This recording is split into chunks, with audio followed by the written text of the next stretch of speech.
Yamila Cafrune, un orgullo que estés en el Centro Cultural Volveré. Para empezar, te tengo que contar que este grupo de amigos, de compañeros, eligió el nombre del Centro Cultural por una frase de Evita, pero en algún lugar nos hacía eco esa canción de mi madre. Ah, volveré, sí, claro. Señor. Con lo cual, creo Mataste que en dos pájaros de un tiro. Claro. Y en este encuentro, ojalá podamos charlar de temas tan importantes como un poco de cultura, de política, de música, ¿no? De lo que quieras. Para mí un placer que me hayas convocado para esto. No, para todos nosotros sos una referente muy importante. Gracias. Y empecemos por el trayecto de vida, que es el que recorremos generalmente en estas entrevistas, que en tu caso será una historia familiar, ¿no? También. Para mi vida de cantora, sí. Y sí. El encuentro con la música. Sí, desde chiquita.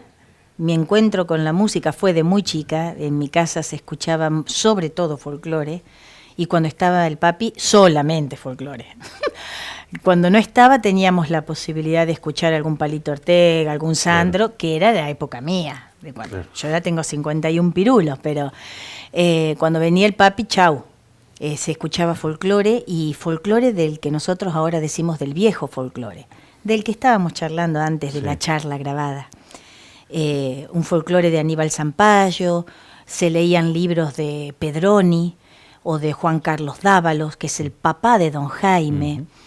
Se cantaban esa clase de canciones, se reunía un José Larralde con el papi para cantar y ver qué canciones le pasaba Don José al papi, el papi a Don José.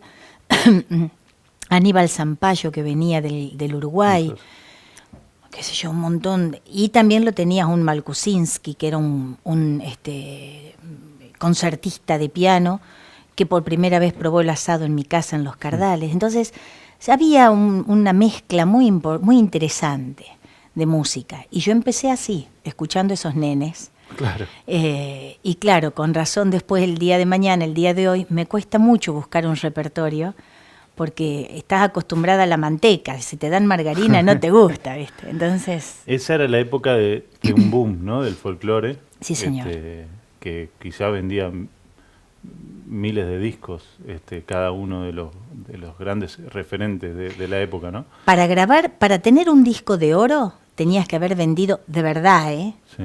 1 millón. 1 millón. Un millón de larga duración, por ejemplo, del LD o del LP, como le decían antes. Pero tenías que haber vendido 1 millón. El papi, de hecho, fue 2 veces disco de oro, nunca de platino, nunca llegó a vender lo que se dice que se tiene que vender ahora.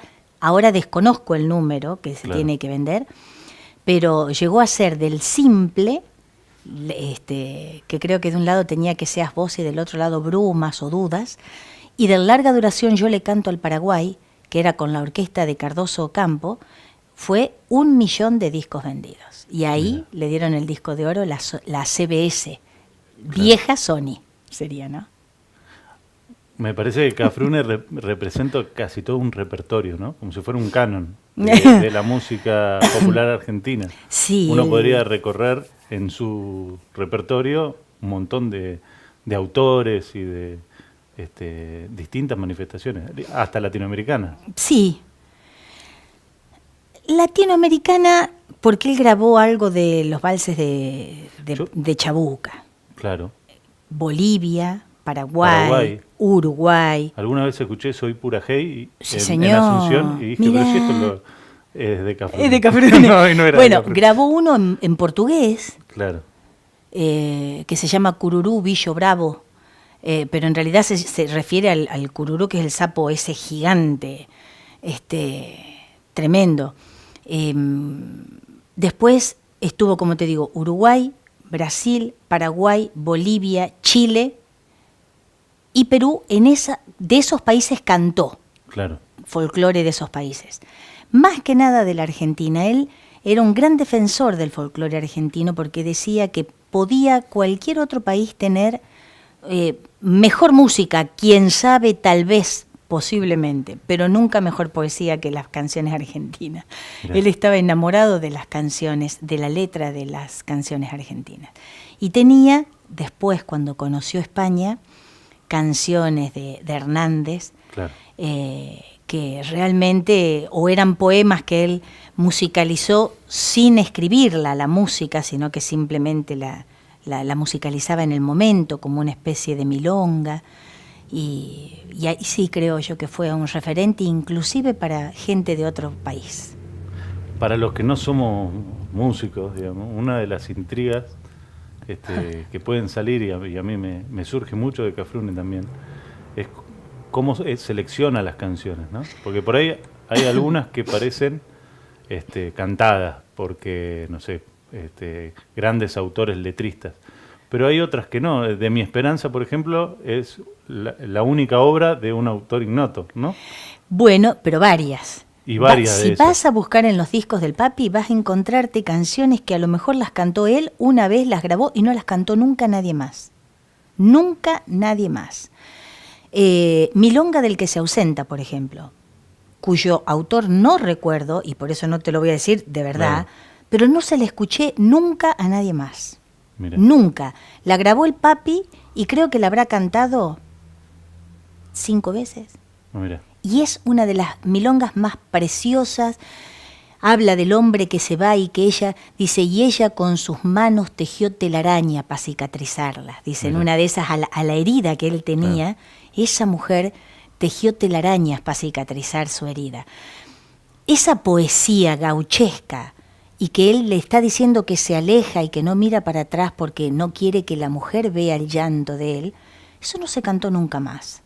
Y sin embargo, cantaba de esas canciones y vos creías que se las habían hecho a él, Claro. para él. Yo le creía a mi papá, creía que la gente escribía para él. Claro. Para Esa es la capacidad de un intérprete, ¿no? Ahí está, esa es la Sí. palabra clave, intérprete. Cantar, canta cualquiera. Interpretar, no interpreta claro. cualquiera. Hace sentir Ujú. también, ¿no? Claro. Te hace sentir las cosas. ¿Cómo haces para buscar tu repertorio? ¿En Mirá. dónde buscas tu repertorio? Antes me ayudaba mucho el papá de mis hijos. Después ya cuando él se dedicó a otra carrera, empiezo a husmear yo en el repertorio viejo de los viejos cantores y de las viejas cantoras. Una vez me dijeron que yo era como una especie de antropóloga del repertorio folclórico y me gustó la comparancia, porque en realidad yo intenté cantar canciones actuales del folclore actual, o más hechas actualmente. Claro. Y me cuesta mucho, si no es un Peteco, si no es un Bruno Arias, si no es un Rally, que a lo mejor me cuajan las canciones y yo las siento y te las puedo transmitir a vos, me cuesta más meterme, ¿viste? A mí eso, lo romántico por lo romántico mismo, si no Claro. tiene un contenido básico, un contenido que la gente diga, cuando yo bajo del escenario, mirá lo que te dejó la turca, lo que cantó la turca, qué groso. A mí que baje del escenario y digan qué linda la camisa que tenía puesta, para eso es un desfile de moda. Claro. Pero por eso me gusta ver en los otros cantores viejos, capaz, o como esta canción que yo te dije, que no se acuerdan, o una guitarra trasnochada, que fue boom en una época y que después el mercado mató la calidad. Billetera mata galán, bueno, es lo que decíamos, ¿no? Mercado mata calidad en este caso. No se hace más. ¿Por qué? Y porque la gente no puede saltar sobre la butaca, no puede hacer como decía Antonio Tarragorro, que tenés que subir a cantar con un personal trainer, ¿no? Para que te diga hagan acá y hagan allá. Pero por eso se dejan de hacer las cosas. Y esas son las canciones que a mí más me gustan. Estamos viendo una época que muchos dicen es la crisis de la industria de la música o del disco, ¿no? Ujú. Ya el internet Sí. quizá tienen nuevos formatos comerciales, ¿no? Sí, señor. ¿Cuál es la vida del artista en este contexto? ¿Cómo haces para pararte frente al público sin esa herramienta, ¿no? Mirá, sí o sí tenés que tener la herramienta del disco. Pienso yo, salvo que haya alguien que idee, y de paso le estoy dando la idea, de grabar el disco perdón, digital, es decir, que no exista el disco en sí mismo, la parte material, y que solamente sea vía internet. De hecho que ya lo tenemos, pero primero está el disco, el CD, sí. Lo grabás o lo pasás a internet y la gente lo puede escuchar. No sé yo si hay alguna otra manera de eso. Nosotros siempre yo desde que yo tuve 2 compañías discográficas y después ahora estoy con Aqua Records, pero la producción es mía. Claro. Yo pago mis discos, yo pago mis músicos, yo pago mis fotos, y le doy el disco terminado y le digo, ¿te interesa? Sí, y ellos me hacen las copias. Claro. Con un sello. Lo cual me sirve y me ponen en una disquería, pero convengamos que cada vez está más difícil vender discos. El cantor, que yo sepa, jamás vivió de regalías. Ajá. Son muy pocas las regalías que vos podés cobrar, salvo que seas, no sé, una Sole, un Abel, que te venden no sé cuánto. Es distinto al autor. Sí. El intérprete no tiene esa posibilidad. No, el intérprete no cobra por disco vendido, salvo la regalía, y generalmente, ¿qué hacemos nosotros? Yo compro mis propios discos a un precio mayorista y los vendo en las actuaciones que voy. Claro. Porque no hay distribución en todo el país. Claro. Entonces, ¿qué haces? Y bueno, para quedar en algún lugar tenés que llevarlo vos. Claro. Y en ese caso, mi ejemplo es ese. Salvo, vuelvo a repetirte, cantores o cantoras que son de masiva venta, como la Sole, donde no es necesario que ella la lleve para vender. Claro. Ya piden solo el disco. Yo había escuchado que los cantores de hoy no viven de los discos, sino de los vivos, ¿no? Claro. Pero también debe haber alguna dificultad en cuanto a los circuitos, porque hay algunos que entran a grandes festivales y muchos que no. Muchos que no entramos, no. Claro, que son de otros circuitos, de otros auditorios. Sí, no, lo que pasa es que un festival, si vos lo vas a ver fríamente, yo acá me voy a dividir en 2 personas. Te va a hablar primero la parte objetiva. Como objetiva, si perteneces a una comisión directiva de algún festival, vos tenés que ver no solamente lo que te gusta, sino lo que te llena la plaza. Sí. O el lugar, el estadio, lo que vayas a hacer. Evidentemente una Yamila Cafrune no te va a llenar la plaza. Entonces tenés que buscar una persona que sea de convocatoria masiva. Por eso hay algunos que no estamos en los grandes festivales. Salvo para cantar 3 o 4 temas, pero la figura de la noche es otra persona. Y subjetivamente hablando, eso nos rompe las amígdalas a un montón de gente. Por decir amígdalas. ¿Pero por qué? Y porque vos has estudiado mucho y sabés cosas, y sabés lo que estás haciendo. Sabés a qué te dedicás. No te dedicás solamente porque vivís de esto. En el caso mío es lo único mío que tengo yo. Yo no tengo otra cosa en la vida que me pertenezca más que el canto. Nadie me lo puede sacar. Claro. No podés venir vos y decirme yo te robo la voz o te robo el canto. Es lo único mío. Y yo te lo estoy brindando a vos. Lo tengo que cobrar porque de algo tengo que vivir. Y si no trabajo, no vivo. Claro. Entonces, los grandes festivales tendrían que ser ellos precisamente los que fomenten que los cantores que no somos de convocatoria masiva estemos en sus escenarios. Ahora es algo como del huevo y la gallina, porque o cambió el público, porque no necesitaba personal trainer Atahualpa Yupanqui para y le puso el nombre a la plaza. No, al escenario. O el dueño de la plaza, Jorge Cafrune, que le abrió la puerta a Mercedes Sosa para cantar, ¿no? Claro, no, pero, a ver. Era él y su guitarra. Pero han pasado muchas cosas en el medio, Rodrigo. Sí. Muchas cosas en el medio, pasó mucha agua bajo el puente. La culpa no la tiene ni el cantor, ni el público, solos, uno por cada lado. La culpa la tenemos todos y queremos hablar de culpas. Acá hubo una historia donde coartaron y cortaron absolutamente y prohibieron absolutamente la identidad nacional. Y esos artistas que vos me decís, esos cantores, artista queda como que fueran actores, esos cantores que vos me decís, estaban representando una identidad nacional. Y te voy a hablar del el que yo más conozco, que es el Papi. Uh-huh. El Papi era identidad, era sinónimo de identidad. El tipo no necesitaba más que su guitarra. Él entraba con puesto el sombrero y la guitarra en la mano, una silla, lo esperaba en el escenario con un vaso de vino o agua, porque eso era, porque se te seca la garganta, y no sé si habrá tomado tanto vino como agua, porque el vino no te sacia la sed, no te humedece la boca, no te humecta.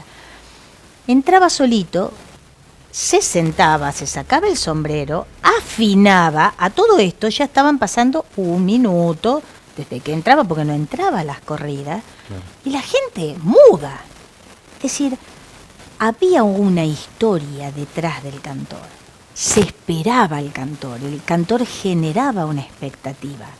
¿Qué iba a decir Cafrune en el escenario? Claro.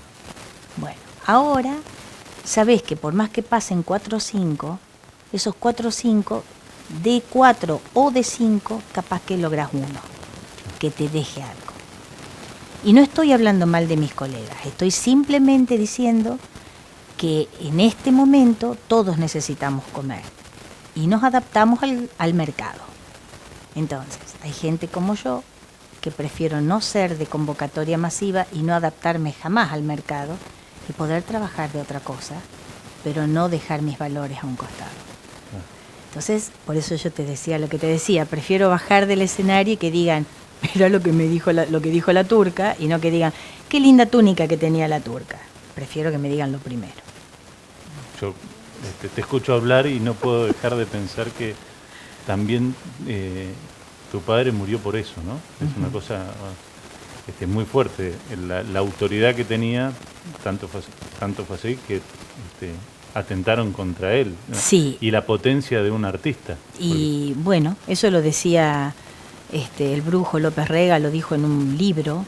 Es decir, en un libro está el dicho de López Rega, que dijo, Cafrune con una guitarra en el escenario es más peligroso que un ejército con armas. Mira. Eso lo dijo López Rega. Yo creo, en realidad, no quiero que quede grabado una mentira. Por eso no te voy a decir nada, pero estoy averiguando con una persona que no es amarillista, sí, que no lo va a hacer para sacarle una productividad a la cosa, la muerte del papi. Yo lo hubiera querido hacer cuando estaba don Dualde en derechos, sí, Eduardo claro, don Eduardo, en derechos humanos y demás. Bueno, no tuve la posibilidad porque se me fue, claro, para donde se fue el papi también. Pero creo que ahora lo vamos a lograr, y apenas yo tenga una respuesta clara y concreta, obviamente que mi pueblo, mi ciudad, Cañuelas, va a ser la primera en saberlo y te lo voy a venir a decir, mira, esto fue así. Pues sí.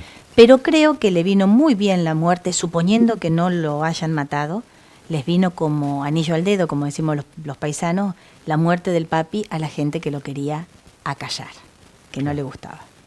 Hay un debate reiterado en los medios sobre el artista militante, ¿no? A ver, bueno, yo creo que formamos parte de una generación que tuvimos una ministra de Cultura como Teresa Parodi, ¿no? Y algunos a ese tipo de artista lo criticaban por expresar sus ideas políticas, ¿no? Como si se pusiera en cuestión la posibilidad de un artista de dar su mirada del país o del mundo, ¿no? Y yo te voy a hacer una pregunta. Vos hablaste de Yupanqui. Sí. Hay una canción que dice Yupanqui, que escribió Yupanqui, que se llama El Poeta. Y el tipo dice que lo primero es un hombre y lo segundo un poeta, dice don Atahualpa. Entonces, vos como cantor, ¿qué sos antes que ser cantor? Claro. Sos un hombre, y si sos cantora, sos una mujer. Claro. Como hombre, como mujer, tenés tu idea política. Y el cantor, que se tilde de cantor nacional y popular, tiene la obligación de representar al pueblo sobre el escenario. Por eso es un cantor popular y nacional.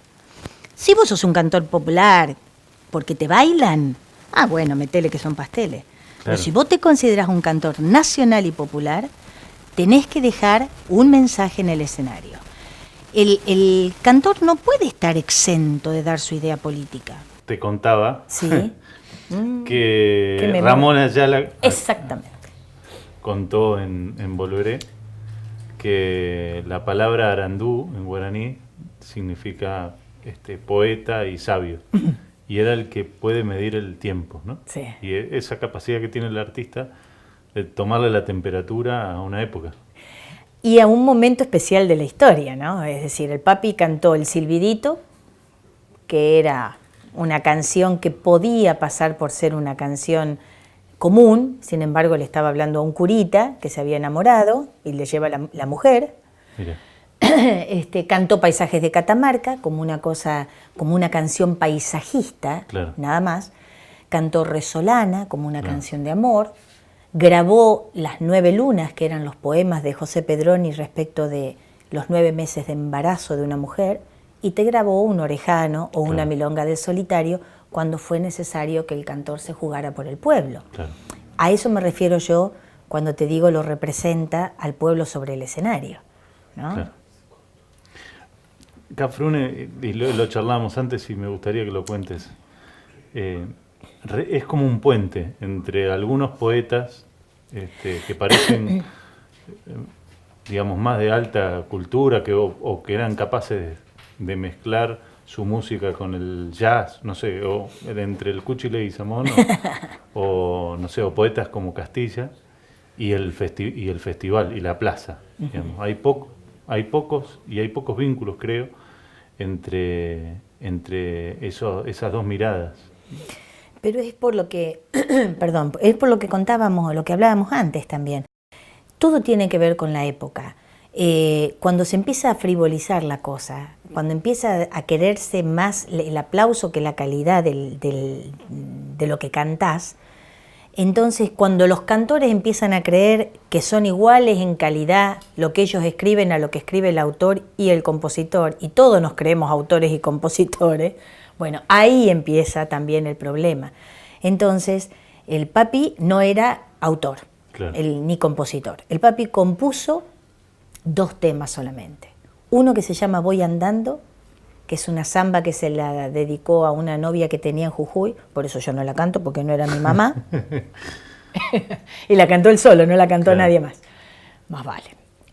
Y la segunda, que no la cantó nadie y no está ni siquiera inscripta en Sadaic, que él le lleva una melodía a un gran poeta y compositor que era don Marcelo Verbel, y le dice, viejo, con cariño, ¿no? Le dice, viejo, mira, esta melodía me surgió pensando en la Yamilita, yo era chica. Entonces el don Marcelo le dice, bueno, déjamela y yo trato de hacerle la poesía. Le hizo la poesía y nunca la inscribieron ninguno de los dos en Sadaic. Ah, mira. Entonces, con Marité, que es la hija de don Marcelo, hemos hablado y nos hemos dicho, negra, firmamos las dos para inscribirla en forma póstuma a nombre de nuestros viejos, porque en realidad no es de ninguna de las dos, es de nuestros papás. Claro. Pero como es una obra inédita, capaz que te estamos dando una primicia de lo que vamos a hacer si nos llegan a contratar en un festival, si no, no lo vamos a hacer. Aprovechando el debate de festival sí, festival no. Exacto. ¿Para dónde crees que va el folclore y canto popular? Hay un folclore. ¿Hay? Bueno. Hay un folclore. Es difícil si empezás a tener la connotación, la tomás a la palabra folclore con la connotación de la sabiduría del pueblo, ¿no? O sabiduría popular. Me parece que el folclore ya no está en los escenarios, y si no, es un concepto diferente del folclore que teníamos antes. Nosotros hablamos de folclore y hablábamos de un Cafrune, de un Larralde, que gracias a Dios lo tenemos, y cómo lo tenemos, maravillosamente bien, de una Ramona Galarza, de una Mercedes, de una Teresa, de un Peteco. Ese es nuestro concepto del folclore.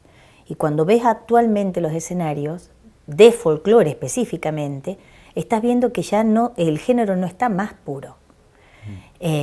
Según los profesores de la Facu, dicen que ya no existe el tipo puro, neto, 100% blanco, 100% negro, existen los grises. Bueno, creo que estamos en una etapa crítica del folclore, en eso. Creo que ya podés subir al escenario y cantar una samba abolerada y te la van a creer igual. Claro. El problema está en que los cantores de folclore no defendemos al género, porque nosotros queremos hacer una samba abolerada pero nunca hacemos un bolero azambeado. Claro. Nunca hacemos una canción de rock achacarerada, si se me permiten esos términos, ¿no? O amilongada. Entonces, ¿por qué siempre el que se tiene que adaptar a las circunstancias es el folclore? Claro. ¿Por qué siempre tiene que ser la cantora de folclore o el cantor de folclore? ¿Por qué no al revés? ¿Por qué en vez de Larralde invitar a Almafuerte, por decirte algo que justo estábamos hablando, Almafuerte no lo invita a Larralde? Claro. O te estoy diciendo un ejemplo, Sí. no hubiera querido decir nombres para que nadie se sienta ofendido, pero me parece que eso tiene que ser. Cosquín invita a Charly García y yo no he visto festivales de rock que lo inviten a los Chalcha. Claro. Entonces, claro. Charly es un grosso, no vamos a negarle la grandiosidad. Pero ¿y por qué nosotros no defendemos como tenemos que defender a nuestro género? Aunque lo hagamos a la altura de las circunstancias, porque ahora no sé si la gente le gustaría un solo intérprete con la guitarra. Capaz que el tiempo te está pidiendo otra cosa. De hecho, yo salgo a cantar ahora con 4 guitarras y la gente a mí me respeta igual o más que antes que yo salía con una banda. Claro. Entonces, quiere decir que algo todavía se está movilizando en el público. Yamila Cafrune, muchísimas gracias por venir. Te dejamos el libro de Carlos Loray que editamos del Centro Cultural. Gracias. Grande, Carlitos Loray, grande, sí. un grosso, muchísimas gracias, muy apreciado el regalo. Y ojalá más gente tuviera esta iniciativa de ustedes de filmarnos, no a mí, a los grandes del folclore, que son un documento histórico en realidad, porque a Ramón Ayala hay pocos que lo han filmado.